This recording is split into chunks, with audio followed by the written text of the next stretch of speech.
Assalamualaikum warahmatullahi wabarakatuh. Saya Supianor dari 10.2, anggota kelompok 3, nomor absen 37. Dan saya berada di Ketahanan Pangan Polda Kalsel, Jalan Gubernur Sarkawi, Kecamatan Gambut. Saya di sini menjelaskan definisi lahan gambut. Lahan gambut merupakan ekosistem unik yang terbentuk melalui proses akumulasi bahan organik selama ribuan tahun. Proses terbentuknya dimulai ketika sisa-sisa tumbuhan seperti pohon, lumut, dan vegetasi lainnya mati dan terendam dalam air.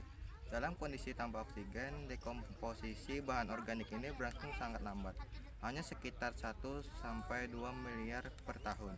Menurut penelitian, laju pembentukan gambut di daerah tropis seperti Indonesia relatif lebih cepat dibanding daerah temperat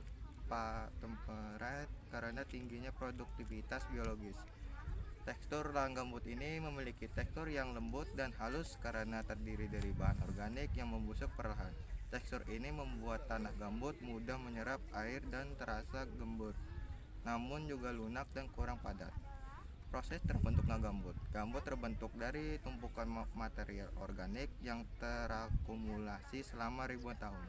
Secara alami, tumpukan material organik tersebut basah dan menyimpan air dalam jumlah besar. Namun, kegiatan pengeringan membuat air yang tersimpan pada lahan gambut mengalir pada kanal-kanal buatan dan material organik yang semula basah berubah menjadi kering. Pengeringan lahan gambut akan membuat gambut secara konstan mengeluarkan emisi disebabkan material-material organik yang ada mulai terurai dan terkomposisi. Selain itu, pengeringan menyebabkan fungsi penyerapan air pada gambut hilang karena gambut sudah tidak berfungsi sebagai tanah dan sifatnya sama seperti kayu kering. Material organik yang sudah kering tersebut dapat menyebabkan bahan bakar ketika ada api di permukaan dan api dapat menjalar di dalam tanah. Kami sudah melakukan pengukuran pH untuk mengetahui tingkat keasaman di lingkungan sekitar kita.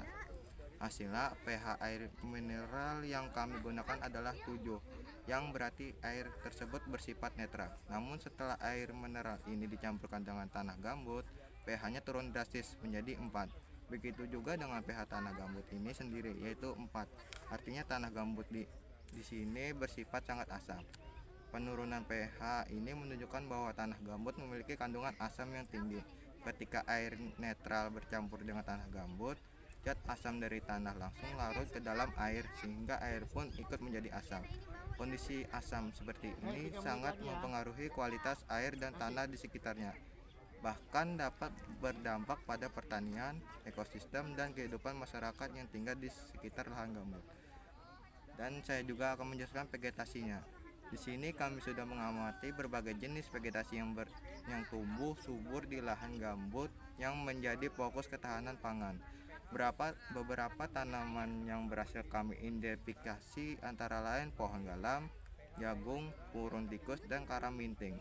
Pohon galam merupakan salah satu pohon khas lahan gambut yang berperan penting dalam menjaga kestabilan ekosistem gambut karena akarnya yang kuat dapat mencegah erosi. Selain itu, jagung yang ditanam di lahan ini menunjukkan bahwa lahan gambut juga dapat memanfaatkan untuk pertanian pangan. Purun tikus, tanaman semak yang sering ditemukan di lahan basah, berfungsi sebagai penutup tanah sekaligus habitat bagi berbagai satwa kecil. Sedangkan karaminting yang juga tumbuh di area ini menambah keanekaragaman vegetasi sekaligus berpotensi sebagai tanaman lokal yang bermanfaat.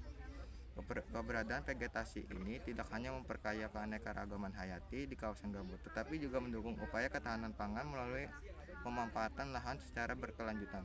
Dengan menjaga dan mengelola tanaman-tanaman ini, kita dapat melestarikan ekosistem gambut sekaligus mendukung kebutuhan pangan masyarakat sekitar.